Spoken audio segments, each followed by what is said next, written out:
মুসলমান ভাইরা আমার মুমিনের এত দাম, আল্লাহর কাছে ইমানদারের এত দাম। আল্লাহর রাসূল বলেন, কোন ইমানদার তার মা গর্ভধারিণী মার চেহারার দিকে যখন নাকি সে মায়ার নজর দিয়া তাকায় থাকবে, রাসূল বলেন আমার উম্মতের ভিতরে তার গর্ভধারিণী মার চেহারার দিকে সে তাকায় রইল, যতক্ষণ পর্যন্ত মার চেহারার দিকে তাকায় আছিল, খানায় কাবার দিকে তাকায় থাইকা যেমন নাকি অর্জন করেছে, গর্ভধারিণী মার চেহারার দিকে তাকায় থাকার বিনিময় খানায় কাবার দিকে তাকায় থাকলে যেমন সওয়াব হইল, গর্ভধারিণী মার চেহারার দিকে তাকায় থাকার কারণে আল্লাহ পাক খানায় কাবার সওয়াব তারে দান করে দিয়েছে। রাহমাতুল লিল আলামিন আর বলেন, তোমার এলাকায় যদি আসমানি এলেমওয়ালা থাকে, তোমার এলাকায় যদি হক্কানি বুজুর্গ কোনো আলেম থাকে, তার চেহারার দিকে তুমি যতক্ষণ পর্যন্ত তাকায় থাকবা, অতক্ষণ পর্যন্ত আল্লাহ তাআলা তোমার আমল নামায় নেকি দান করবে, অতক্ষণ পর্যন্ত আল্লাহ তাআলা তোমার জীবনের গুনাহ খাতা মাফ করতে থাকবে। রাসূল বলেন, তিনটা জিনিসের দিকে মুমিন তাকায় থাকলে লাভ। আমি আর আপনি এই তিনটা জিনিসের দিকে তাকায় থাকলে লাভ। যদি হক্কানি বুজুর্গ আলেম আমরা না পাই, কার চেহারার দিকে তাকাবো? সেই জন্য মাদ্রাসাগুলো হলো আমাদের জন্য রহমত, মাদ্রাসাগুলো হলো আমাদের জন্য বরকত। এমন বরকত, এমন বরকত, বাংলাদেশে বর্তমানে মাদ্রাসা থাকার কারণে 25 লক্ষের উপরে কোরআনের হাফেজ আল্লাহ বাংলার জমিনে তৈরি করে দিয়েছে। আল্লাহু আকবার। ومن يعمل مثقال ذرة خيرا يره ومن يعمل مثقال ذرة خيرا يره ومن يعمل مثقال ذرة خيرا يره صدق الله مولانا العظيم وصدق رسوله النبي الكريم ونحن على ذلك لمن الشاهدين والشاكرين والذاكرين والحمد لله رب العالمين. قال سيدنا رسول الله صلى الله عليه وسلم: المرء على دين خليله فلينظر أحدكم من يخالل أو كما قال النبي عليه الصلاة والسلام.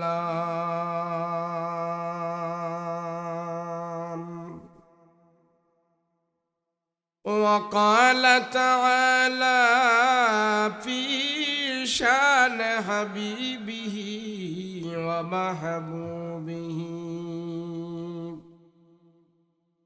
وما أرسلناك إلا رحمة للعالمين.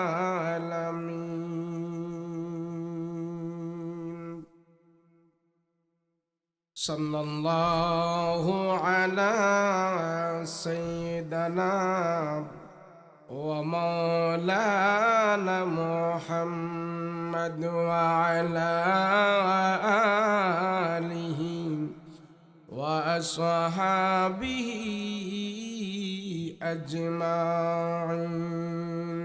بلغ العلا بكماله كشف الدجى بجماله حسنت جميع خصاله সাল্লু আলাইহি ওয়া আলিহি।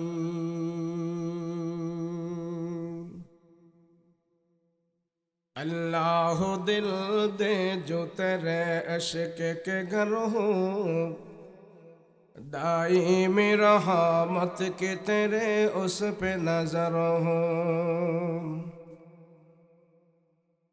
अल्लाह दिल दे जो तेरे इश्क के घर हो, दाईम रहमत के तेरे उस पे नजर हो। दाईम रहमत की तेरे उस पे नजर हो। दिल दे के तेरे इश्क में ए हाल हो उसका, महशर का अगर शुरू हो तू बिना खबर हो। महशर का अगर शुरू हो तू बिना खबर हो। मादर दू जहाँ गैर खुदा यार नदारिम, मादर दू जहाँ गैर खुदा यार नदारिम, जुजियाद खुदा ही चद गुरकार नदारिम, जुजियाद खुदा ही चद गुरकार नदारिम। मायूस नहीं अहले ज़मी अपने खता से, तो कुदीर बदल जाती ही मुझ तरीके दुआ से, तो कुदीर बदल जाती ही मुझ तरीके दुआ से। ला इलाहा ला इलाहा इल्लाल्लाह, ला इलाहा। সবাই আওয়াজ করে পড়েন, সবাই আওয়াজ করেন। লা ইলাহা ইল্লাল্লাহ, লা ইলাহা, লা ইলাহা ইল্লাল্লাহ, লা ইলাহা ইল্লাল্লাহ, মুহাম্মাদুর রাসূলুল্লাহ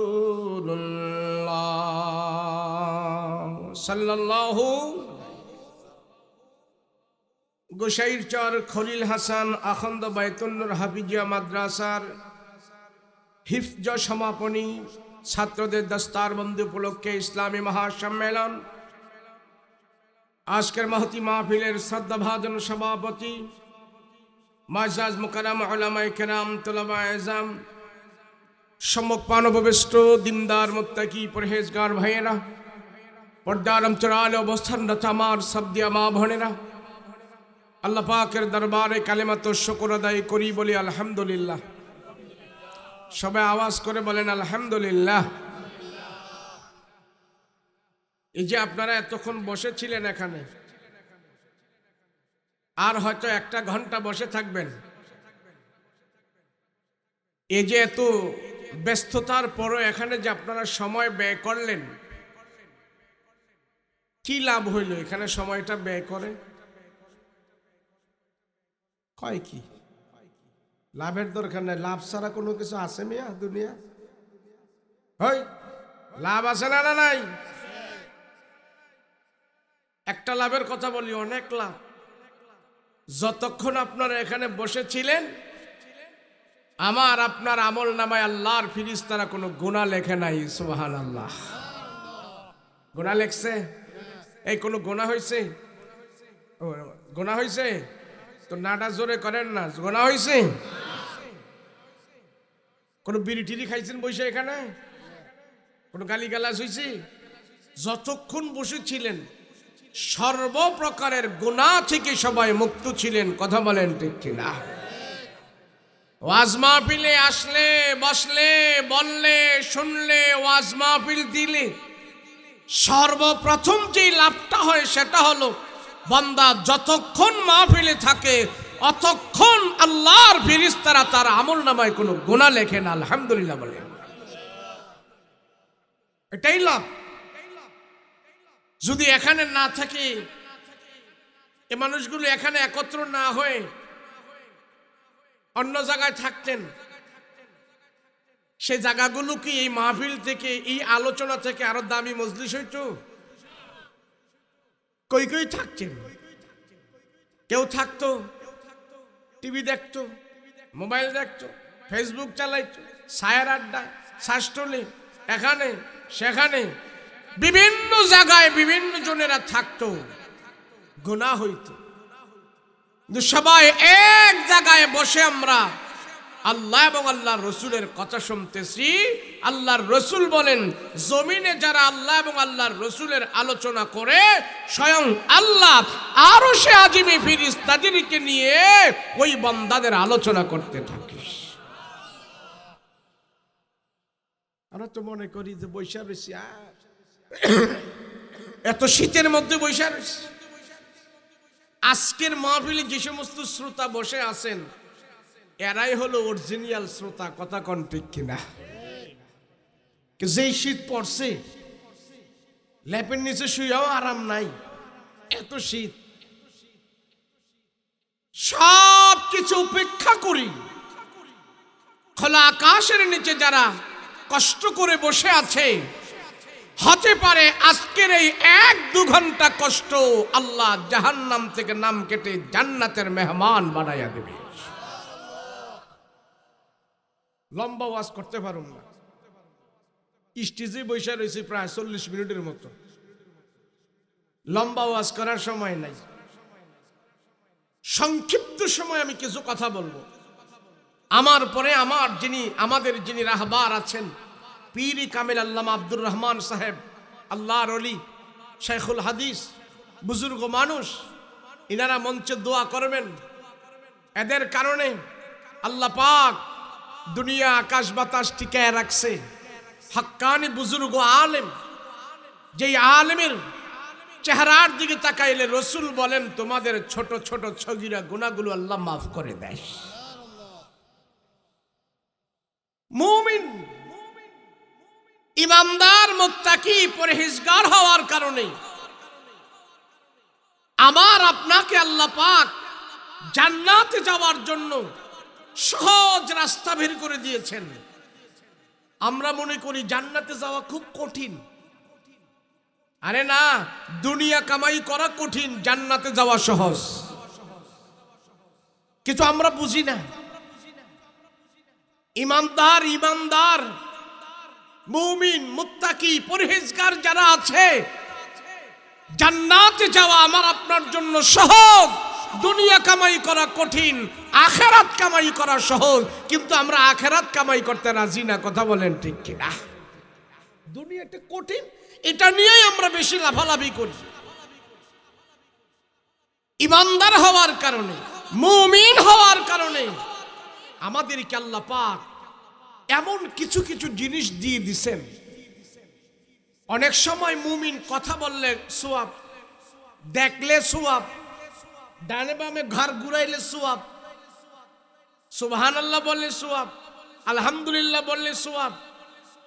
মুমিনের প্রত্যেকটা কাজ যদি রাসূলুল্লাহর আদর্শ মতো হয়ে যায়, প্রত্যেকটা কাজ আমার আপনার নেকির পাল্লায় আল্লাহ আমল বানিয়ে আমাকে আপনাকে জান্নাতের রাস্তাটা কাছে দাঁড়ায়া দিবে, জাহান্নাম থেকে বাঁচায়া জান্নাতে যাওয়ার সহজ রাস্তা বের করে দিবে।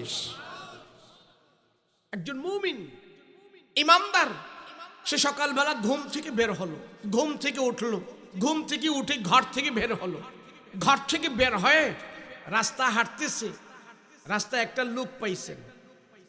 এই মুমিন, ইমানদার ওই রাস্তার লোকটার সাথে হাসি মুখে সুন্দর করে সালাম দিয়ে মুসাফা করলো। হাসি মুখে সালাম দিয়ে মুমিন যখন কারোর সাথে মুসাফা করে, তা আল্লাহর রসুল বলেন, তার হাসি মুখের সালাম এবং মুসাফাটা আল্লাহ তার আমল নামায় নেক বানাইয়া পাঠায় দেয়। আমল করা সহজ, নেকি কামাই করা সহজ, টাকা কামাই করা কঠিন, জান্নাত কামাই করা সহজ। কিন্তু মানুষ আমরা এগুলি করতে রাজি না।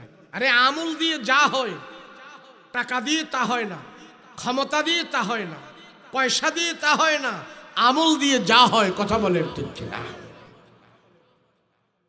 মুমিন কিছু কিছু জিনিস আছে, মুমিন যদি শুধু তাকায়া থাকে, আমি আপনি শুধু চোখ দিয়ে তাকায়া থাকবো, এই তাকানোটাই আল্লাহ পাক আমার আপনার আমল নামায় নেকি বানায় পাঠায় দিস।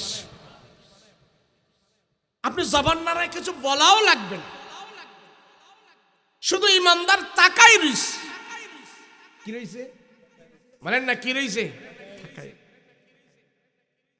ইমানদার কিছু কিছু জিনিসের দিকে শুধু তাকায়া থাকবে, আল্লাহর রসুল বলেন সেই তাকানোটাই আল্লাহ তার আমল নামায় নেকি বানায়া পাঠাই দিতে থাকবে। মুমিন হওয়ার কারণ, ইমানদার হওয়ার কারণ। পৃথিবীতে এমন কিছু জিনিস আছে আল্লাহ পাক মুমিনের জন্য এমন কিছু কিছু জিনিস বানিয়েছেন, যেই জিনিসের দিকে মুমিন শুধু নজর করে তাকায়া ছিল, জবান নাড়ায় কোনো কথা বলা লাগে নাই, জবান দিয়া কোনো আওয়াজ করে নাই, টাকা পয়সা লাগে নাই, শুধু তাকায়া ছিল তাকায়া ছিল। ওই তাকানোটাই আল্লাহ তাআলা তার আমল নামায় নেকি বানায়া পাঠাই দিছে।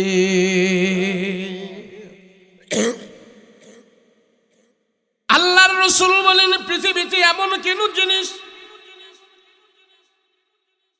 এক নম্বর হলো মুমিন ইমানের নজর দিয়ে যদি সে খানায় কাবার দিকে তাকায় থাকে, এই তাকানোটা আল্লাহ তাআলা তার আমল নামায় নেকি বানায়া পাঠায় দেয়।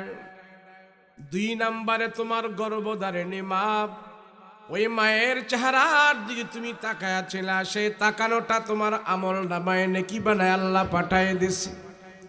তিন নম্বরে তুমি যেই জামানায় বাস করো, তুমি যেই জামানায় আছো, তুমি যেই এলাকায় থাকো, ওই এলাকার ভিতরে যদি কোনো হক্কানি বুজুর্গ আলেম পাও, হক্কানি বুজুর্গ আলেমের চেহারার দিকে তুমি যতক্ষণ পর্যন্ত তাকায় থাকবা, অতক্ষণ পর্যন্ত আল্লাহ তাআলা তোমার ছোট ছোট গুনাহগুলো ক্ষমা করতে থাকে।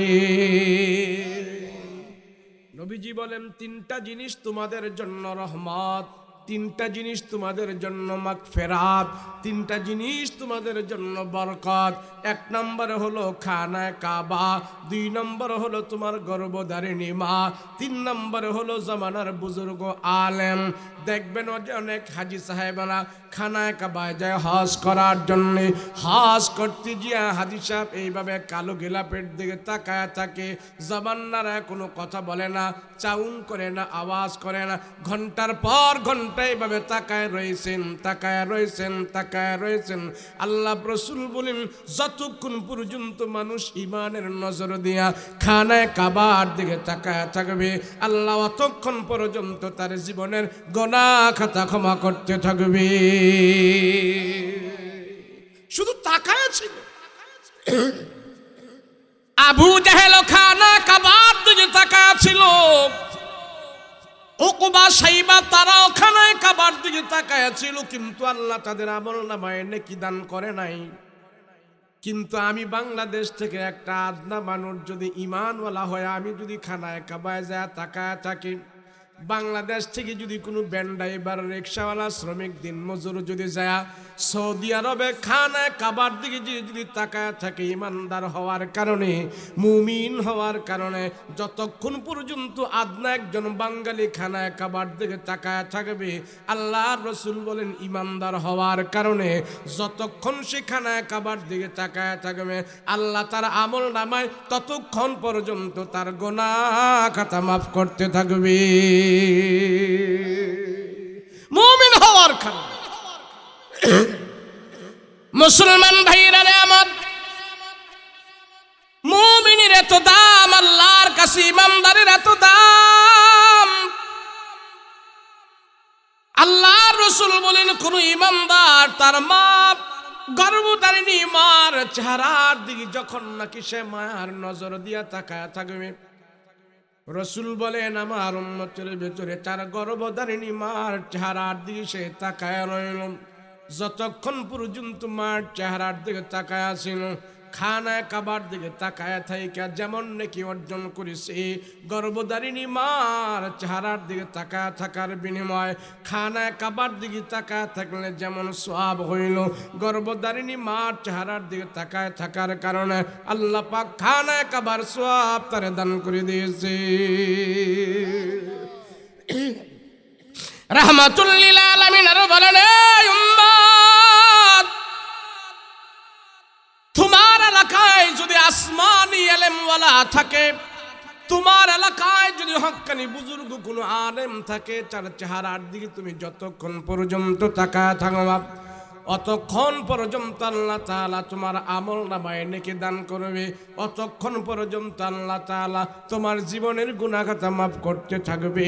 রাসূল বলেন, তিনটা জিনিসের দিকে মুমিন তাকায় থাকলে লাভ। আমি আর আপনি এই তিনটা জিনিসের দিকে তাকায় থাকলে লাভ। যদি হক্কানি বুজুর্গ আলেম আমরা না পাই, কার চেহারার দিকে তাকাবো? সেই জন্য মাদ্রাসাগুলো হলো আমাদের জন্য রহমত, মাদ্রাসাগুলো হলো আমাদের জন্য বরকত। এমন বরকত, এমন বরকত, বাংলাদেশে বর্তমানে মাদ্রাসা থাকার কারণে 25 লক্ষের উপরে কোরআনের হাফেজ আল্লাহ বাংলার জমিনে তৈরি করে দিয়েছে। আল্লাহু আকবার। কয় লক্ষ? বাংলাদেশে বর্তমানে গুগলে চার্জ দিবেন, বাংলাদেশে বর্তমানে 25 লক্ষের উপরে কোরআনের হাফেজ আল্লাহ জমিনে তৈরি করে দিয়েছেন। সুবহানাল্লাহ।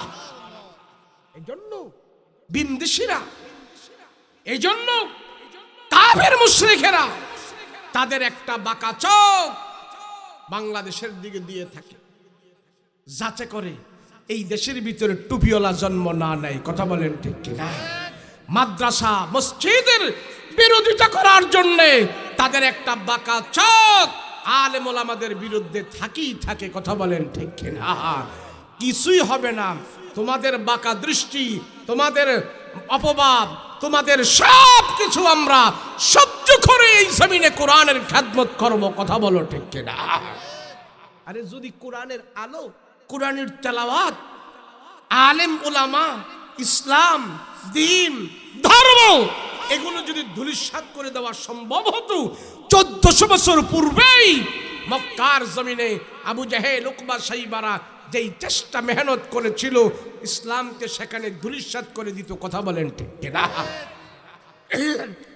তোমাদের দাদারাও যখন পারে নাই, তোমরাও পারবে না। কথা বলো ঠিক কিনা? যদি পারতি তাহলে এই বাংলাদেশে 25 লক্ষ কোরআনের হাফেজ এই পর্যন্ত হতো না। কথা বলেন ঠিক কিনা? আপনি কি মনে করেন ছোট্ট একটি দেশ, একটি শিশু রাষ্ট্র, এই রাষ্ট্রের ভিতরে যদি 25 লক্ষ কোরআনের হাফেজ থাকে, আমি বলি এত অভাবের ভিতরে এই দেশ থেকে এত টাকা পাচার হয়ে যাওয়ার পরেও এই দেশের মানুষ এখনো হাসি মুখে ডাল ভাত খেয়ে আরামে থাকতে পারে, এটা একমাত্র কোরআনের বরকতে। কথা বলেন ঠিক কিনা? এটা কোন থানা? গজারিয়া না? বাংলাদেশে এমন থানা আছে 600-র উপরে। কয়শো? জনে বলেন না কয়শো? 600-র উপরে বাংলাদেশে থানা আছে। আজকে একটা থানায় যদি আজ একটা করে মাহফিল হয়, তাহলে সারা বাংলাদেশে 600 মাহফিল হচ্ছে আজকে। কথা বলেন ঠিক কিনা? 600 মাহফিলে যদি 100 করে লোক হয়, তাহলে 60,000 লোক। কথা বলেন ঠিক কিনা? শুধু মাহফিলের সুবাদে আজ বাংলার জমিন থেকে 60,000 মানুষ প্রত্যেক দিন শীতের রাত্রে, প্রত্যেক রাত্রে 60,000 লোক কমপক্ষে এই বাংলার জমিন থেকে নিশি রজনীতে আল্লাহর দরবারে হাত উঠিয়ে দোয়া করে। কথা বলেন ঠিক কিনা?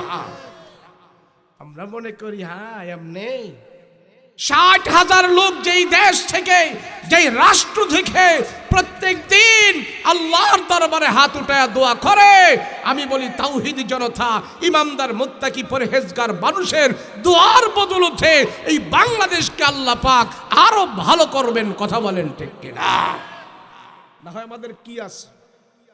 এই দেশ থেকে চুরি করে সব লইয়া গেছে, সব নিয়ে গেছে। খালি দেশ, ঋণ। একটা বাঙালি আজকে জন্মগ্রহণ করলে 1,00,000 টাকার উপরে ঋণ নিয়ে সে জন্মগ্রহণ করে। এই ঋণ নিয়ে জন্মগ্রহণ করার পরেও বাংলাদেশ যেহেতু এতটুকু ভালো আছে, আমি বলবো এটা একমাত্র এই দেশে ইমানদার তাওহীদি মুমিন মুসলমানের দোয়ার বদলতে আছে। কথা বলেন ঠিক কিনা? আবু জাহেল, উকবা, শাইবা 1400 বছর পূর্বে থেকেই তাদের কানে যখন কোরআনের তেলাওয়াতের আওয়াজ যেত, তারা তেলে বাগুনে জ্বলে উঠত, হয়রান হয়ে যেত। আবু জাহেল সবাইরে শিখাই দিত, এই মোহাম্মদ যখন কোরআন তেলাওয়াত করে সবাই হাতে তালি দে, তালি দে, জোরে জোরে সবাই তালি দিবি। আর মোহাম্মদের কোরআনের তেলাওয়াতের আওয়াজ কারো কানো যাইবে না আমগো তালির কারণে। তো জোরে জোরে তারা তালি দিত। আর আল্লাহ পাক আয়াত নাজিল করে জানাই দিয়েছেন, রসুল তারা তালি দিয়া, তালির আওয়াজ দিয়া কোনোদিন মানুষের কান থেকে কোরআনের আয়াতের আওয়াজকে তারা সরাইতে পারবে না। আবু জাহেল, উকবা, শাইবা তারাই নিশ্চিন্ত হয়ে যাবে, আমার আল্লাহর কোরআন সারা দুনিয়াতে আমি আল্লাহ পৌঁছাই দিব। কথা বলেন ঠিক কিনা? নবীজি 40 বছর পরে যখন নবুয়তি পাইলেন, সর্বপ্রথম আমার রসুল নবুয়তির দাওয়াত শুরু করলেন 2টা পদ্ধতির মাধ্যমে। ধরে বলেন কয়টা? 2 পদ্ধতির মাধ্যমে রসুল কোরআনের দাওয়াত শুরু করছেন, ইসলামের দাওয়াত জাগরণ শুরু করছেন। এক পদ্ধতি হইল নবীজি সরাসরি আল্লাহর কালাম তেলাওয়াত করে। তো এই তেলাওয়াত শুনে শুনেই অনেক মানুষ বিনা দাওয়াতে কালমা পড়ে মুসলমান হয়ে যায়। আর দ্বিতীয় পদ্ধতি হইল কাফের মুশরিকের কাছে যে কালেমা তাদেরকে শোনায়, যাদের ভালো লাগে কালেমা পড়ে তারা মুসলমান হয়। কয় পদ্ধতি? নবীজি ইসলামের জাগরণ শুরু করছেন সর্বপ্রথম কয় পদ্ধতির মাধ্যমে? 2 পদ্ধতি। এক হইল কোরআন তেলাওয়াত, আরেক হইল কালেমার দাওয়াত।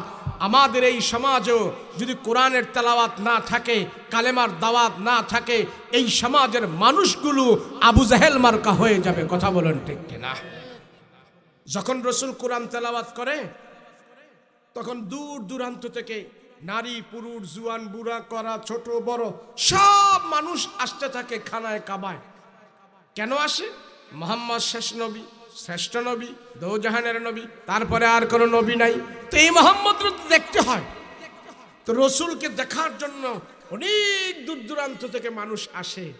তো এসে এসে দেখে মুহাম্মদ কোরআন তেলাওয়াত করে, এত মধুর, এত সুন্দর, এত সাহিত্যিকপূর্ণ কথা, এত দামি কথা। তো এসে এসে আরবের মানুষেরা যখন কোরআন তেলাওয়াত শোনে, তো রসুলের ডাইনে বামে 2 জনে এইভাবে হাত দিয়ে রসুলের হাতে হাত রেখে কালমা পরে মুসলমান হইতেছে। আস্তে আস্তে করে নবীজির দুপাশে ইমানদারের সংখ্যা বাড়তেছে। একজন যায় আবু জাহেলের খবর দিছে, ও আবু জাহেল, আপনার নেতাগিরি থাকতো না? কয় কে? কয় সর্দারি থাকবো না? কয় কে? কয় মুহাম্মদের হাতে বিনা দাওয়াতে মানুষ কালমা পরে পরে মুসলমান হয়ে যাইতেছে। আবু জাহেল কয় কেমনে? কয় জানো না কেমনে? মুহাম্মদ যে কোরআন তেলাওয়াত করে, এই কোরআন তেলাওয়াত শুনে শুনেই মানুষের দিল নরম হয়ে যায়। আর তারা কোরআন শুনে শুনে দিল নরম হওয়ার পরে মুহাম্মদের হাতে হাত রেখে কালমা পরে পরে তারা মুসলমান হয়ে যাইতেছে। তো আবু জাহেল কয় ঘটনা তো ঠিক, কেন আমার মতন একটা কাট্টা কাফের, আমার মতন একটা শক্ত দিলের মানুষ, আমি যখন মুহাম্মদের কোরআন তেলাওয়াত শুনি আমার দিলটা একবারে মোমের মতো নরম হয়ে যায়। আর জনগণ আইসা শুনলে তো আরো নরম হয়ে যাইব। অতএব মুহাম্মদের কাছ থেকে মানুষদেরকে সরাইতে হবে, যাতে করে মুহাম্মদের কোরআনের তেলাওয়াত আর কেউ না শোনে। তো আবু জাহেল মক্কা একটা জায়গা আছে, ওই জায়গার নাম হলো দারুন নাদওয়া। তো এই জায়গায় বসে কাফেররা মিটিং করে। আবু জাহেল ওখানে যায়, সবাই ডাক দিল, ও উকবা, ও শাইবা, ও লাহাব, ও ওলীদ ইবনে মুগিরা, ও তাইবা, আরে কই তারা আয়। সবাই রে ডাইকে আইনা বসাইছে। বলে মুহাম্মদ যে এইভাবে মূর্তি পূজা থেকে মানুষরা সরাইয়া ইসলামের দিকে দাওয়াত দিয়ে নিয়ে যাইতেছে, মুহাম্মদের কোরআন তেলাওয়াত শুনে শুনে যেই মানুষগুলো ইসলামের ভিতরে ঢুকতেছে, এই ব্যাপারে তোমাদের অভিমত কি? এই ব্যাপারে তোমাদের রায় কি? মানুষদেরকে আমরা কিভাবে কোরআনের তেলাওয়াত থেকে দূরে সরাইয়া রাখতে পারি? এক একজন এক এক পরামর্শ দেয়। হ্যাঁ আমরা এটা করবো, আমরা ওইটা করবো, মানুষদেরকে আমরা টাকা দিব, মানুষদের আমরা না করবো, আমাদের দলের ভিতরে আনবো, আমরা বুঝামো। আবু জাহেল কয়, শোন, তোমরা যদি আমার নেতা মানো তাহলে আমার কাছে একটা বুদ্ধি আছে। কি আছে? কথা কয় না, কি আছে? বুদ্ধি।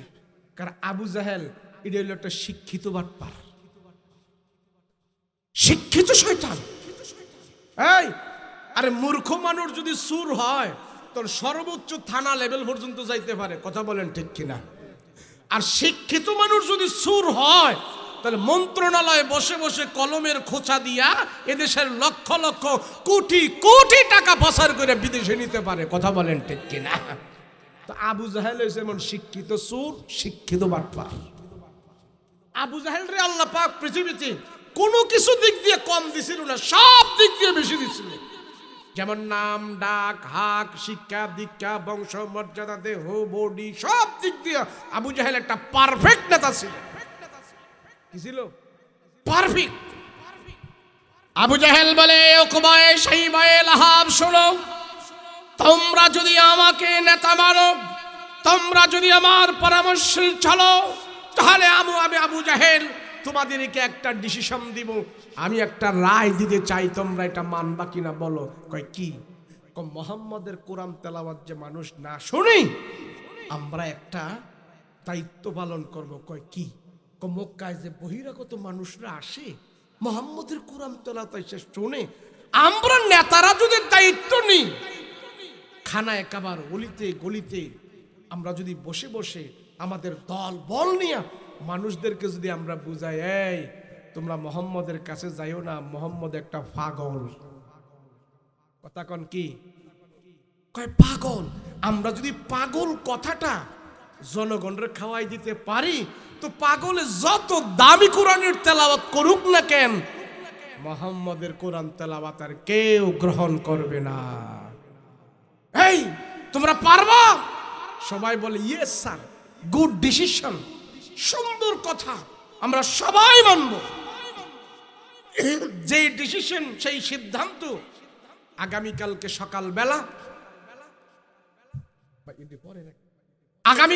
সকালবেলা নেতারা, মক্কার বড় বড় সর্দারেরা মক্কার অলিতে গলিতে পয়েন্টে পয়েন্টে মোড়ে মোড়ে যায় দাঁড়ায় রইল।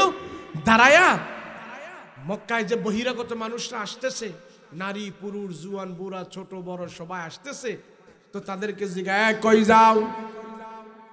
তোমাদের সন্তান মোহাম্মদ নবী হইছে, তারে আমরা দেখতে যাই, সে নাকি শেষ নবী, শ্রেষ্ঠ নবী, দুজাহানের নবী, তারপরে আর কোনো নবী নাই, তো তারে তো দেখতে হয়, সেজন্য আমরা যাচ্ছি। আবু জাহেল কয়, যাইও না, যাইও না, যাইও না। কয় কে? তোমরা মোহাম্মদের সম্পর্কে কি জানবা? আমরা জানি মোহাম্মদ একটা পাগল, এই পাগলের কাছে যায় লাভ নাই, যাও বাড়িতে যাও। জনগণ কয়, ব্যাপার কি বুঝলাম না, মোহাম্মদ যদি পাগল হয় তো মক্কার বড় বড় নেতারা বলতেছে মোহাম্মদ পাগল। পাগল হইল মোহাম্মদ ছোট খাটো পাগল হইব না, এটা বড় পাগল হইব। কথা কন ঠিক না? সর্দারে কয়, মেম্বারে কয়, চেয়ারম্যানে কয়, নেতা কয়, সবাই যেহেতু কয়, এটা কি ছোট হইব না বড় হইব? তো জনগণ, আচ্ছা ঠিক আছে, মোহাম্মদ যদি পাগল হয় তো সমস্যা কি, আমরা পাগল ডারেই দেখবো, একটু দেখতে দেন না,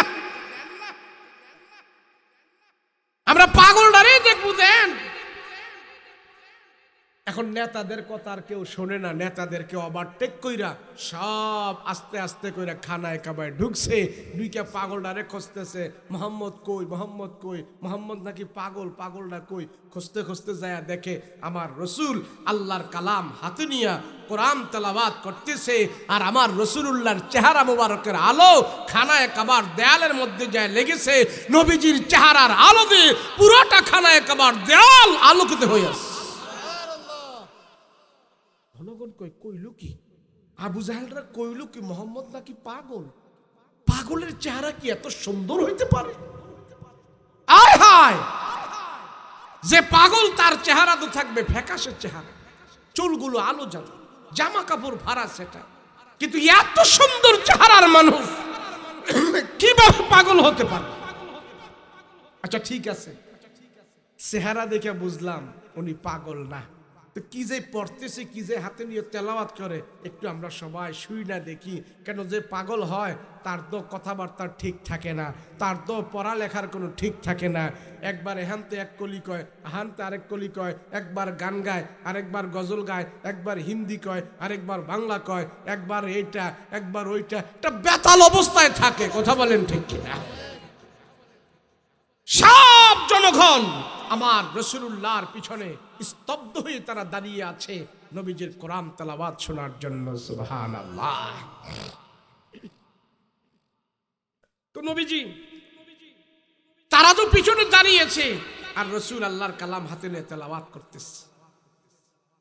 বিসমিল্লাহির রহমানির রহিম।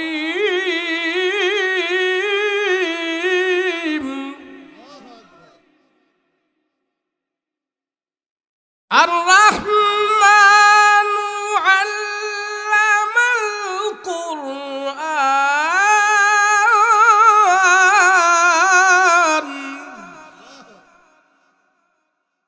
খালাকাল ইনসানা আল্লামাহুল বায়ান।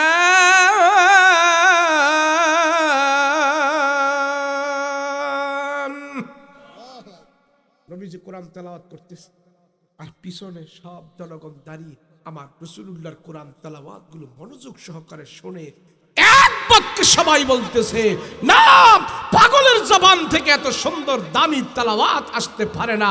এত সাহিত্যিকপূর্ণ কথা, এত মাধুর্যপূর্ণ কথা, এত অর্থবোধক কথা, এত উচ্চাঙ্গের কালাম কোনোদিন পাগল তেলাওয়াত করতে পারে না।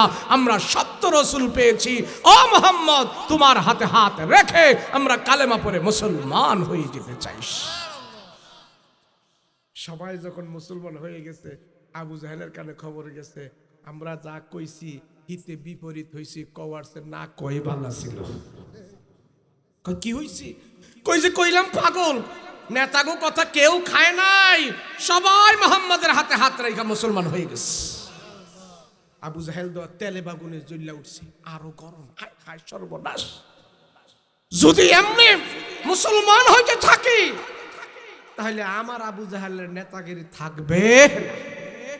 যদি দেশে মাদ্রাসা বাড়ে, আলেম ওলামা বাড়ে, টুপিওয়ালা বাড়ে, হাফেজের সংখ্যা বাড়ে, মসজিদ মাদ্রাসার সংখ্যা বাড়ে, এদেশের রাজনীতিবিদদের ভিতরে কিছু চোর আছে, এই চোরদের মাথা গরম। হুজুর যদি বেশি হয় তারা রাজনীতি শুরু করবে, তারা সংসদে ঢুকবে, আমাদের চুরি বন্ধ হয়ে যাবে। কথা বলো ঠিক কিনা?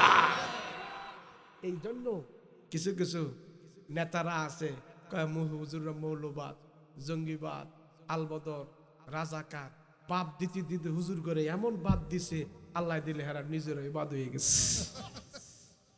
কথা কর ঠিক না? আমরা হুজুররা আল্লাহ আল্লাহ করবো আর আল্লাহর কাছে বিচার দিব, যা বিচার আল্লাহই করবো। কথা বলো ঠিক কিনা?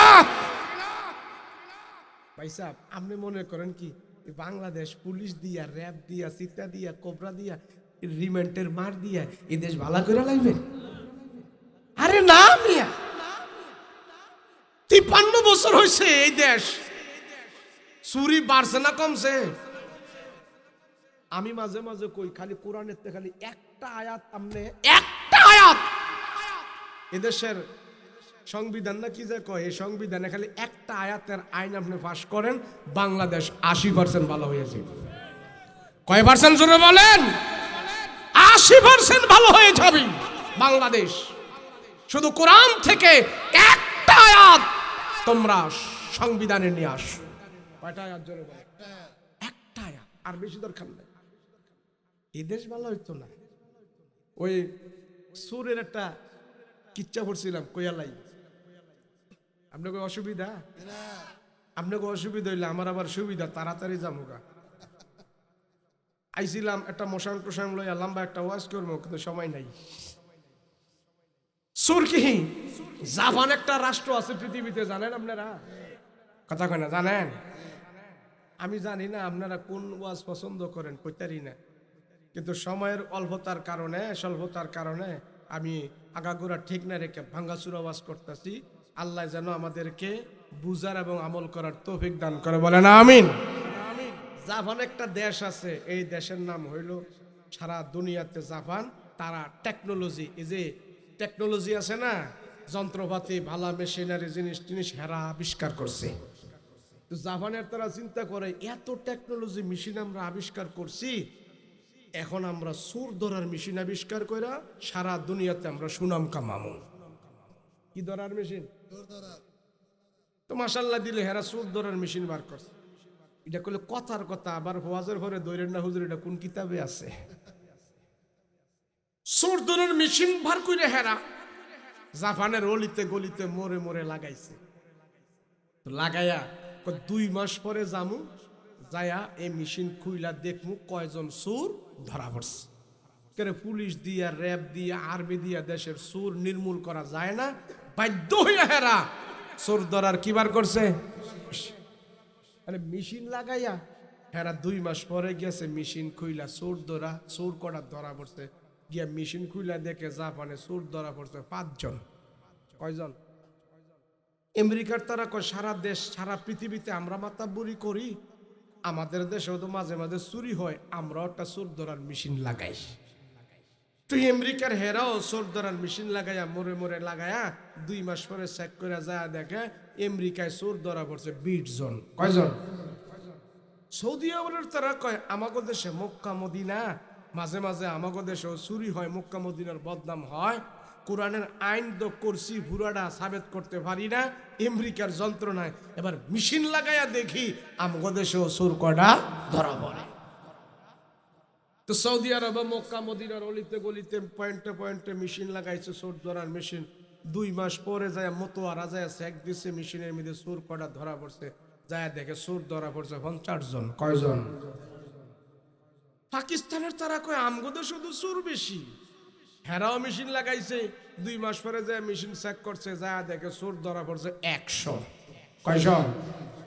এবার বাংলাদেশের তারা কয় সারা দুনিয়াতে আমরা চোরের খেতাব লিয়ে মরণ লাগে, এত কিছু কইরও বাঙালিরা চোর। বিদেশে যারা গেছেন মিডিল ইস্টে বিশেষ কইরা, আলহামদুলিল্লাহ আমি ছোট মানুষ, বাংলাদেশ ছাড়া আরো 4-5টা রাষ্ট্রের মধ্যে গেছি, সৌদি আরব, দুবাই, কাতার, এদিকে গেছি।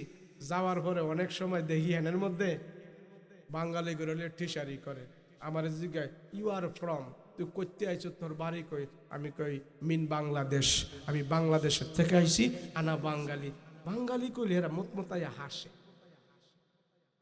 কি রে তোর কপিলে হাসে কেন? হুজুর এডি আমগরে লইয়া যে যন্ত্রণা করে, আমরা এত কাজ করি, এই করি হেই করি, আমগরে খালি কয় আলী বাবা আন্তালাতুল গির গির। মানে আলী বাবা ফাঁকিবাজ আর বক বক করস, তোরা কামের বেলা টন টন। আমগুলো দিয়ে এত কাম করা, এরপরও আমগুলো সুর কয়, আলী বাবা কয়। এই সুরের খেতাব নিয়া আমগো মরাও লাগে। তো বাঙালিরা চিন্তা করলো পাকিস্তানের তোরা সুর ধরার মেশিন বাইর করছে, আমাদের দেশে এই সুরের বদনাম থেকে মুক্ত পাওয়ার জন্য আমরাও চোর ধরার মেশিন লাগাই। কথা কোন ঠিক না? তো বাংলাদেশের ঊর্ধ্বতন কর্মকর্তারা, মন্ত্রণালয়ের বড় বড় যারা দায়িত্বশীল আছে, হেরাও চোর ধরার মেশিন লাগাইছে। গুলিস্তান, পল্টন, মতিঝিল, 0 পয়েন্ট মোড়ে মোড়ে চোর ধরার মেশিন লাগাইয়া 2 মাস পরে হেরা চেক করতে গেছে চোর কয়জন ধরা পড়ছে। বাংলাদেশ পুলিশ বিডিআর আর্মি দিয়ে দেশ ভালো করা যায় না, সরে পরে চোরের মেশিন লাগাইছে, মেশিন দিয়ে চোর ধরবো। 2 মাস পরে যখন গেছে চোরের মেশিনও কয়জন চোর ধরা পড়ছে, যায়া দেখে চোর ধরা পড়বো দূরের কথা, চোরের মেশিনটাই চুরি হইয়া গেছে। এটার নাম হয়েছে দিস ইজ বাংলাদেশ। ভাই সাহেব, এই দেশ কোনোদিন পুলিশ দিয়ে ভালো করা যাইব না। কথা কর ঠিক কিনা? এর জন্য আমরা হুজুররা বক বক করে কই, খালি কোরআন থেকে একটা আইন করেন, দেশ 80% ভালো হয়ে যাবে। কথা কন ঠিক কিনা? একটা আইন পৃথিবীর মুখে 10 পৃষ্ঠা আদর্শলিপি বইয়ের হাফেজ নাই, তাওরাতের হাফেজ নাই, গীতার হাফেজ নাই, জাবুরের হাফেজ নাই, ইনজিলের হাফেজ নাই। শুধু বাংলাদেশে আল্লাহ পাক 25 লক্ষ কোরআনের হাফেজ তৈরি করে দিয়েছে। নবীজির কোরআন তেলাওয়াত আবু জাহেলে কয়, হায় রে পাগল কইলাম, পাগল কওয়ার পরও কোনো মানুষরে ফিরাইতে পারলাম না। আবু জাহেল দ্বিতীয় দফায় মিটিং ডাকছে। এ উকবাব, এ শাইবা, এ লাহাব, মুহাম্মদকে আর আমরা এইভাবে ছাড়তে পারি না। বলে কি করবা? আমগো নেতা গো কথা তো শোনে নাই, আমরা নেতারা যাই সিটার আর বাটপার জনগণ বুঝ জ্বালাইছি, তো কি করা যায়? একটা বুদ্ধি আছে। কয় কি? কয়েকটা বিশাল বড় একটা জাদুঘর আছে, ওই জাদুঘরে যদি আমরা টাকা দিয়া ভাড়া কইরা দালাল বানাইয়া মুহাম্মদের বিরুদ্ধে তারে যদি আমরা কিছু শিখাইয়া দেই, আর সে যদি মানুষদেরকে যায় বলে এই মুহাম্মদের কোরআন তেলাওয়াত তোমরা শুইলো না, মুহাম্মদ এগুলি সব জাদুর মন্ত্র তেলাওয়াত করে, জাদুঘরের কথায় কাজ হইতে পারে। হাদিসে আসছে ওই জাদুঘরের নাম হইল দিমাত নামক জাদুঘর, বাংলায় যাকে বলা হয় জামাত নামক জাদুঘর। তো আবু জাহেল তারে ডাইকে আনছে, আইনা বলে দিমাত শোন, লক্ষ লক্ষ দিনার দিরহাম তোরে দিমু, তুই শুধু যায়া মুহাম্মদের বিরুদ্ধে খানায় কাবায় যায় বলবি, তোরে তো সবাই চিনে তুই বড় জাদুঘর, তুই শুধু বলবি মুহাম্মদ যে কোরআন তেলাওয়াত করে এগুলি সব জাদুর মন্ত্র পারবি। দালাল তো দালালই, কথা বোঝেন না? হ্যাঁ, যখন হাদিয়া তোফা পাইছে মানে ঘুষ পাইছে, হ্যাঁ ঠিক আছে, এবার সব রুমালের ভিতরে গাট্টি বান্ধা আস্তে আস্তে আস্তে আস্তে করে খানায় কাবার ঢুকছে। মুহাম্মদকে বলবে জাদুঘর, ঢুইকে যায় দেখতেছে মুহাম্মদ কই কই, দেখতেছে নবীজি আল্লাহর কালাম হাতে নিয়ে খানায় কাবার সামনে কোরআন তেলাওয়াত করতেছে। জাদুঘর চিন্তা করে মুহাম্মদের কাছে, এত কাছে কোনো দিন আসি নাই, আজকে যেহেতু এত কাছে চলে আসছি, তাহলে মুহাম্মদের কোরআন তেলাওয়াত ভালো করে শুই না দেখি, এরপরে মুহাম্মদের জাদুঘর বলতে সুবিধা হবে। কথা বলেন ঠিক কিনা? আমার নবী রাহমাতুল লিল আলামিন পয়গম্বর খানায় কাবার সামনে আল্লাহর কালাম হাতে নিয়ে তেলাওয়াত করতেছে। নবীজির জবানের তেলাওয়াত কত মধুর, কত মজা। আল্লাহর নবী দীর্ঘক্ষণ পর্যন্ত কুরআনে কারীমের তেলাওয়াত করলেন, তেলাওয়াত করলেন, তেলাওয়াত করার পর বন্ধ করলেন। নবীজি ঘাড় ঘুরায়া পিছন দিকে তাকায় দেখলেন লম্বা একটা লোক নবীজির পিছনে দাঁড়িয়ে রইছে। নবীজি তার চেহারার দিকে তাকায় দেখে ওই লম্বা লোকটার চোখ থেকে পানি টপ টপ করে দুনিয়ার জমিনে পড়া আরম্ভ করে দিয়েছে। রাহমাতুল লিল আলামিন বলে, ভাই তোমার বাড়ি কই, কোত্থেকে আসলা, কারণ কি, এখানে কান্না করো কারণ কি, কি ব্যাপার?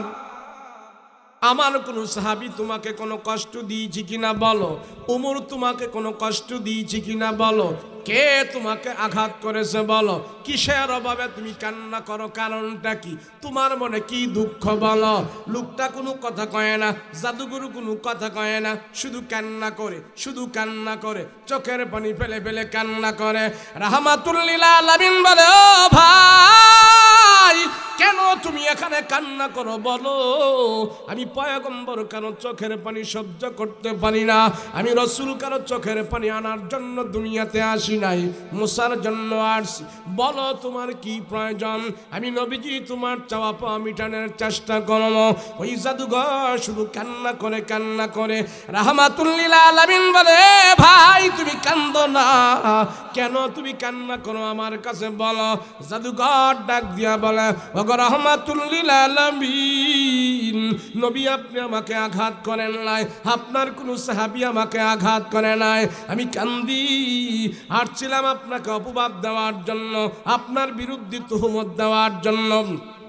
রাহমাতুল লিল আলামিন আমি নীরবে দাঁড়িয়ে দাঁড়িয়ে আপনার জবানের পবিত্র তেলাওয়াতগুলো আমি শুনেছি। রাসূল গো, আমি হইলাম বিশাল বড় একজন জাদুঘর, আমি হাজার হাজার জাদুর মন্ত্র জানি, কুফরি বিদ্যাগুলো আমার দিলের ভিতরে আছে, আমি একজন জাদুঘর, মানুষদেরকে জাদুবিদ্যা শিখাই, জাদুবিদ্যা দেখায় আমি ইনকাম করি, আমি জাদুবিদ্যায় পারদর্শী। লক্ষ হাজার হাজার জাদুবিদ্যা বুকের ভিতরে নিয়া আপনার পিছনে দাঁড়িয়ে দাঁড়িয়ে আপনার জবান থেকে আমি কুরআনে কারীমের তেলাওয়াতগুলো শুনেছি। রাহমাতুল লিল আলামিন আমার দিল বলতেছে আপনার জবানের তেলাওয়াতগুলো এগুলি জাদুর মন্ত্র হতে পারে না, কোনো কাহিনের ভাষা নয়, কোনো কবির ভাষা নয়, কোনো গণকের কথা নয়, কোনো লেখকের কথা নয়, কোনো কলা মিষ্টির কথা নয়, দুনিয়ার মানুষের কথা নয়, আল্লাহর পয়গম্বর হুজুর আমার দাদুর বিদ্যার দিলির ভিতরে আপনার কোরআনের তেলাওয়াত ঢুকে গেছে, হাজার হাজার কুফরি মন্ত্র ধুয়া মুইসা পরিষ্কার করিয়া আমার দিল থেকে বের হয়ে গেছে। এই মুহূর্তে আমার দিলের ভিতরে আপনার জবানের পবিত্র তেলাওয়াতগুলো ঢুকে গেছে।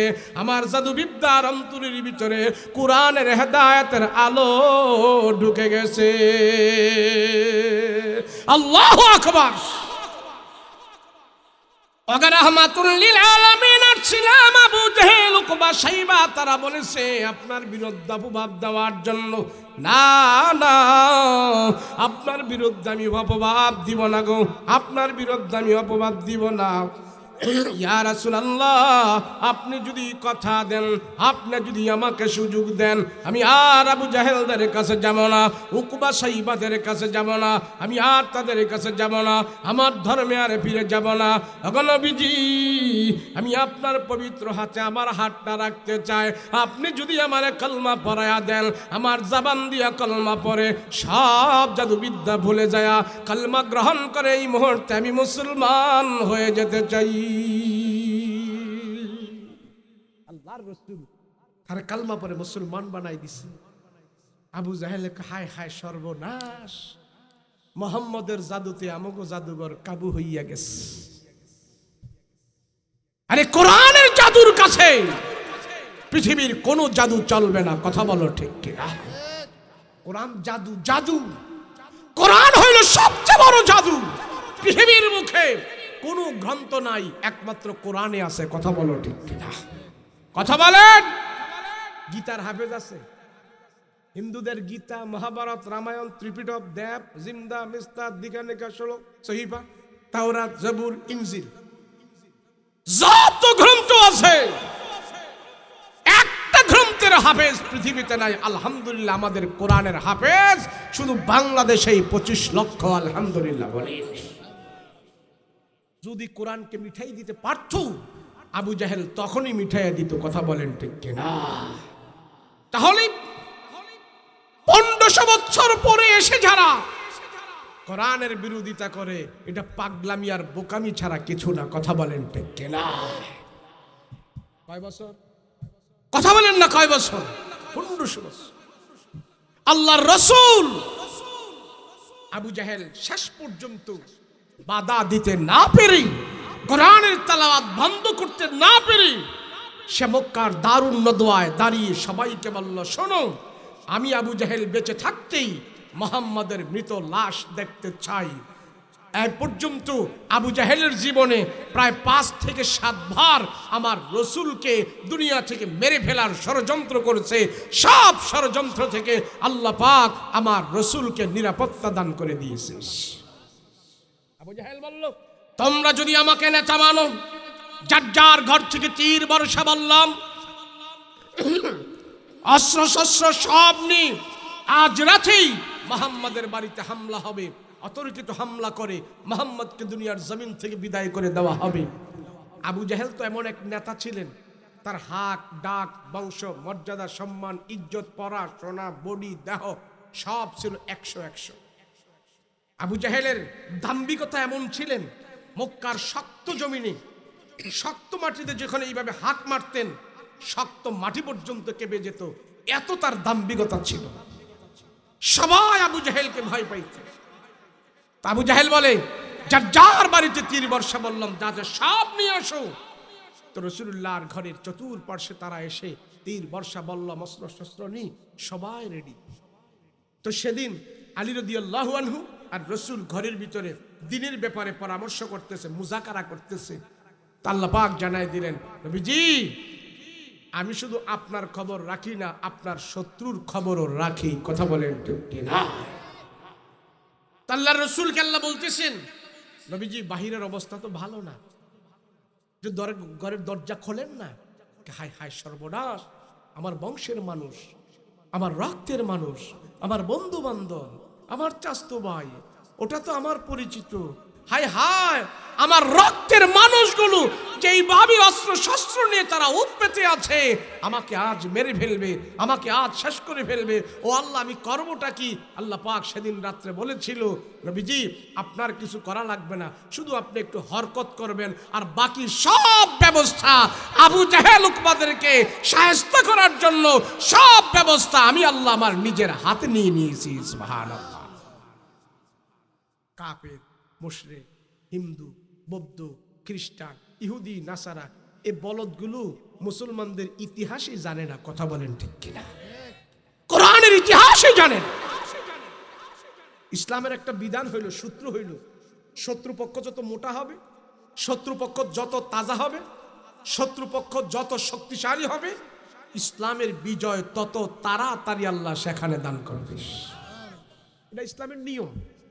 শত্রুপক্ষ মোটা না, ইসলামের শত্রু বেশি বড় না, সেখানে ইসলামের বিজয় তাড়াতাড়ি হয় না। আবু জাহেল যখন এই কথা বলল, সবাই যখন নাকি রাতের অন্ধকার বাড়তেছি, অস্ত্রের ঝঞ্ঝনানি বাড়তেছি, তো রাসূল ঘরের দরজা খুলে দেখলেন এই অবস্থা। আল্লাহ, আমি করবোটা কি? তা আল্লাহ পাক বলেন, হাবিব এক্ষুনি আপনি ঘর থেকে বের হয়ে যান, মদিনায় পাড়ি জমান। নবীজি এক্ষুনি বের হন। তো রাসূল আল্লাহকে বলতেছেন, আল্লাহ আমি খানায় কাবা ফেলে আমি চলে যাব মদিনায়, যেই খানায় কাবার সামনে আমি দাঁড়িয়ে 1 রাকাত নামাজ পড়লে আপনি আমাকে 1,00,000 রাকাতের সওয়াব দান করেন। আল্লাহ আমি খানায় কাবা ছাড়া কেমনে থাকবো মদিনায়? আল্লাহ আমার পেটে 2 দিন 3 দিন পর্যন্ত খাবার থাকে না, আমার চুলায় আগুন জ্বলে না, আমি কোরআন হাতে নিয়ে খানায় কাবার পাশে বসে বসে তেলাওয়াত করতে থাকি, কোরআন এবং খানায় কাবার বরকতে আমার 2 দিন 3 দিনের পেটের ক্ষুধা পর্যন্ত দূর হয়ে যায়। আল্লাহ আমি মদিনায় কেমনে থাকবো? আল্লাহ পাক বললেন, হাবিব আপনি একেবারে মদিনায় যাবেন না। নবী আপনি যেখানে যাবেন আমার বরকত সেখানে যাবে, আপনি যেখানে যাবেন আমার রহমত সেখানে যাবেন। নবীজি পাহাড়ে আল্লাহর রহমত পাহাড়ে, নবীজি পাথরে আল্লাহর রহমত পাথরে, নবীজি মদিনায় আল্লাহ বরকত পাঠিয়ে দিয়েছেন মদিনায়। কেমন বরকত জানেন? রাসূলুল্লাহ মদিনার জমিনে পা দেওয়ার সাথে সাথেই আল্লাহর রাসূল মদিনাবাসীদের জন্য হাত উঠায় দোয়া করেছে। রাসূলের দোয়ার বরকতে মদিনায় সবার গাছের ভিতরে, যাদের গাছে 3 মাস খেজুর আসতো, গাছের গাছে 6 মাস খেজুর আসতো, রাসূলুল্লাহর কদম মোবারকের বরকতে মদিনায় এখন 3 মাস আর 6 মাস নয়, 12 মাস খেজুরের ব্যবস্থা হয়ে গেছে। চিনলা না আবু জাহেল? চিনলা না মক্কা? চিনছে মদিনায়। কথা বলেন ঠিক কিনা? নবীজি 4 দিন সময় লেগেছিল মক্কা থেকে মদিনায় যেতে। নবীজি মদিনায় একটা মসজিদ আছে, কুবা মসজিদ। রাসূল সর্বপ্রথম যে কুবায় যায় অবস্থান করলেন। তো যখন কুবায় অবস্থান করলেন, কিছু সংখ্যক যুবকেরা এসে আমার রাসূলুল্লাহকে ইস্তেকবাল জানালেন। তো নবীজি যুবকদের চেহারা মুবারক দেখেই বুঝতে পারছেন এরা আমার বিরুদ্ধে না, এরা আমার পক্ষে। তো রসুলকে পেয়ে তারা যখন আগায় আসতেছে, নবীজি দেখতেছেন এক একজনের হাতে এক একটা জিনিস নিয়ে তারা আমার রাসূলুল্লাহর জন্য অপেক্ষা করতেছে। কারো হাতে দুধের পেয়ালা, কারো হাতে শরবত, কারো হাতে গাছের তাজা খেজুর, কারো হাতে গোস্ত বুনা করা। এইভাবে এক একটা জিনিস নিয়ে রাসূলুল্লাহর জন্য যুবকেরা অপেক্ষা করতেছে। সুবহানাল্লাহ। তো রসুল কি এক যুবক এসে দুধের এক পেয়ালা দিলেন। ইয়া রাসূলুল্লাহ, আমিও নিয়ত করেছি নবীজি আপনি মদিনায় আসবেন আর আমার ওটের দুধ দিয়ে আপনাকে আমি মেহমানদারি করব। তো রসুলের হাতে যখন ওটের পেয়ালার দুধ দহন করে যে ওট থেকে দুধ নিয়ে আসছেন, দুধের পেয়ালাটা দিলেন। রসুল ওটের দুধ এক চুমুক পান করে দুধটা আবার তারে ফেরত দিলেন। এ যুবক, তোমাদের মদিনার দুধ এমন কেন? পানসা পানসা খাওয়ার উপযুক্ত না।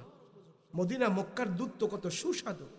তো সেই যুবক সাথে সাথে চোখের পানি ফেলে দিয়ে বলতেছি, ইয়া রাসূলুল্লাহ 4 দিন আগে আমার গাবি থেকে, আমার উট থেকে দুধ দহন করে রসুল গো আপনার জন্য আমি এখানে দাঁড়িয়ে আছি। আজকে 4 দিন পরে তো রসুল দুধ আর দুধ থাকেন, এটা পানসা হয়ে যায়। আমি কথা দিলাম মদিনায় যতদিন থাকবেন আমার উট থেকে দুধ দহন করে আপনাকে মেহমানদারির ব্যবস্থা করব। রসুল দেখলেন তাদের এত ভালোবাসা, এত মায়া। তো এক সাহাবী, এক যুবক সাহাবী রাসূলুল্লাহর হাত ধরলেন। ইয়া রাসূলুল্লাহ, আমার বাবা ঘরের ভিতরে গোস্ত পাক করে বসে আছে, আমার বাবা অসুস্থ মানুষ, রাসূল আপনাকে রিসেপশনের জন্য আসতে পারে নাই। নবীজি আজকে পহেলা মেহমান আপনি আমার বাড়িতে হবেন, আপনি না যাওয়া পর্যন্ত আমার বাবায় খাবারে হাত লাগাবে না। আরেক যুবক এসে বলে, ইয়া রাসূলুল্লাহ, ইয়া হাবিবাল্লাহ, রাসূল গো, আমার মা বলেছে আমাদের বাড়িতে যে প্রথম মেহমান হওয়ার জন্য রাসূল গো আপনাকে আমি পয়লা মেহমান বানাইতে চাই। আরেক যুবক এসে বলে, ইয়া রাসূলুল্লাহ, ওই তো পাহাড়ের উপরে আমাদের বাড়ি, নবী গো আপনি প্রথম মেহমান আমাদের বাড়িতে হবেন। রসুল গো আমাদের বাড়ি ওখানে। আরেক যুবক বলে, ডান দিকে আমাদের বাড়ি, রসুল আমাদের বাড়ির মেহমান আপনি হবেন। আরেক যুবক এসে বলে, ওই দিকে আমাদের বাড়ি। সব যুবকের আমার পয়গম্বরকে কারাকারি লাগছেন নবীজিকে মেহমান বানানোর জন্য। তাদের মনে একটা আনন্দ, নবীকে আমরা মদিনায় পহেলা মেহমান যদি আমি বানাইতে পারি, আমার রসুলুল্লাহর বরকত সর্বপ্রথম আমার ঘরের ভিতরে চলে যাবে। আল্লাহু আকবার। রাহমাতুল লিল আলামিন দেখলেন মদিনার সব যুবকেরা পয়গম্বরকে মেহমান বানাইতে চায়। আল্লাহর নবী চিন্তায় পড়ে গেলেন, আমি আজকে ইচ্ছা করে মদিনায় কার ঘরে প্রথম মেহমান হব? না না না, রাহমাতুল লিল আলামিন ইচ্ছা করে কারো ঘরের মেহমান হবে না। রাসূল বলতেছেন, মদিনাবাসীরা শোনো, আমি রসুল মক্কা থেকে ওট দিয়া যে মদিনায় আসছি, এই ওটের উপরে আমি বসা থাকবো।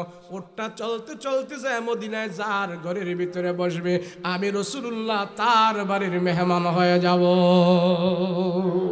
সুবহানাল্লাহ। রসুল সবার মন জগিয়ে রাখলেন। ওটের উপরে বসা সব সাহাবাই কেরাম রসুল্লাহর উপরে দুরূদ পড়তেছেন। ওট চলতেছে, চলতে চলতে ওট সমতল ভূমি দিয়ে চলতে চলতে ওট একটু পাহাড়ের উপরে উঠলেন। পাহাড়ের উপরে উঠা ওটটা একটা দোতলা বাড়ির সামনে হাঁটু গেড়ে বসে গেলেন।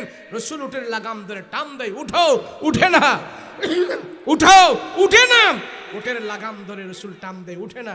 রসুল বুঝতে পারলেন আমার উট এই বাড়িতে বসে গেছে, অতএব আল্লাহ তাআলা আমাকে এই বাড়ির মেহমান বানিয়ে দিয়েছেন। সুবহানাল্লাহ।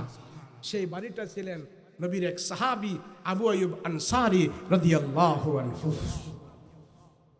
এইভাবে মক্কার মানুষ আমার রসুলকে বিদায় করে দিয়েছে, আর মদিনার মানুষেরা গ্রহণ করেছে।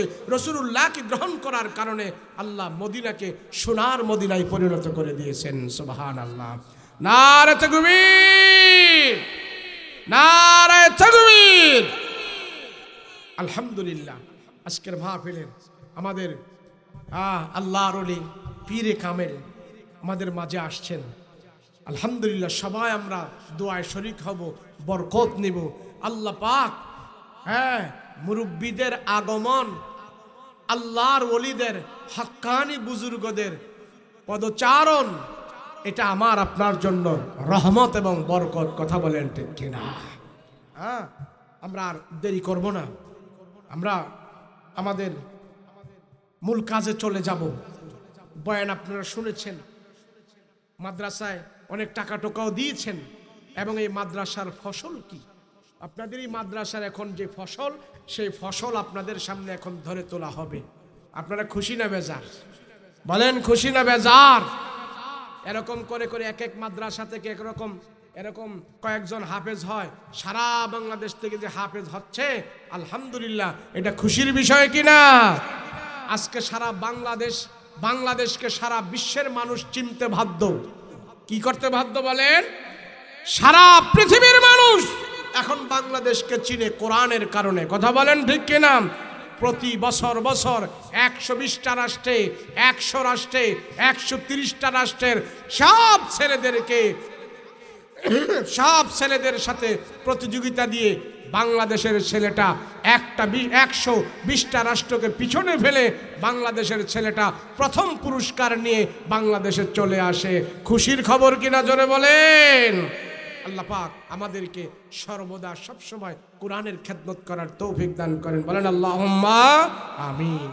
জি হুজুর চলে আসছে, বলেন। হ্যাঁ,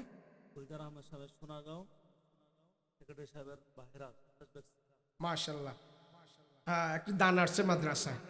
গোলজার আহমেদ সোনারগাঁওয়ের না, মাদ্রাসার সেক্রেটারি সাহেবের ভাইরা 50 ব্যাগ সিমেন্ট দিবেন। আল্লাহ কবুল করেন, বলেন আমিন। হ্যাঁ, আরে কারে দিয়ে আল্লাহ পাক দিনের কাজ করাবে? আবু জাহেলরে দিয়ে আল্লাহ দিনের কাজ করে নাই, বেলালকে দিয়ে করাইছে। কথা বলেন ঠিক কিনা? কারে দিয়ে আল্লাহ কোরআনের খেদমত করাবে, কারে দিয়ে আল্লাহ দিনের খেদমত করাবে, এটা আমি আপনিও জানি না। কথা বলেন ঠিক কিনা? আরেকজন কি নাম? হুমায়ুন আখন্দ জাতীয় সদস্য, তার জামাতা 5,000 গোলজার আহমদ। রাজু। হ্যাঁ? হুমায়ুন আখন্দ হুমায়ুন আখন্দের জামাতা রাজু আহমেদ 5,000 টাকা। 5,000 টাকা আল্লাহ কবুল করেন, আল্লাহ জানে মালে বরকত দেন। সকলে বলেন আল্লাহুম্মা আমিন।